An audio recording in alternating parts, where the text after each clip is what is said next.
Number 7, अगर आपके जिस्म पे कोई जख्म बन जाता है और आपका जख्म जल्दी ठीक नहीं होता तो अपना शुगर का टेस्ट लाजमी करवाएं। शुगर की पेचीदगियां बहुत ज्यादा होती हैं। पाकिस्तान में गुर्दे फेल होने की जो सबसे बड़ी वजह है वो अनकंट्रोल्ड ब्लड शुगर है। इसके अलावा शुगर की वजह से आंखों की बिनाई चली जाती है, शुगर की वजह से हाथ पांव सुन्न हो जाते हैं, शुगर की वजह से लोगों की टांगे कट जाती हैं और शुगर की वजह से जिस्म में बैड कोलेस्ट्रॉल इकट्ठा होना शुरू हो जाता है, जिसकी वजह से फालज के और दिल के अटैक के चांसेस भी बढ़ जाते हैं। कोई लंबे चौड़े टेस्ट नहीं है, बुनियादी तौर पर सिर्फ 2 टेस्ट हैं।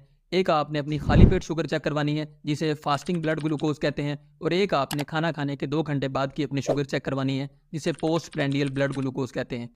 अगर इन रिपोर्टों में कोई मसला आता है तो फिर आपका एक तीसरा टेस्ट होगा जिसे HbA1c कहते हैं। ये शुगर के मरीजों में सबसे अच्छा टेस्ट है और ये टेस्ट पिछले 3 महीनों का शुगर का रिकॉर्ड देता है। अगर आपकी फैमिली हिस्ट्री पॉजिटिव है, यानी आपके पेरेंट्स में से किसी एक को शुगर है, तो आप वक्तन फक्तन अपनी शुगर चेक करवाते रहा करें। और अगर आपकी रिपोर्ट्स में शुगर हाई आती है तो पेचीदगियों से बचने के लिए आज ही अपने नजदीक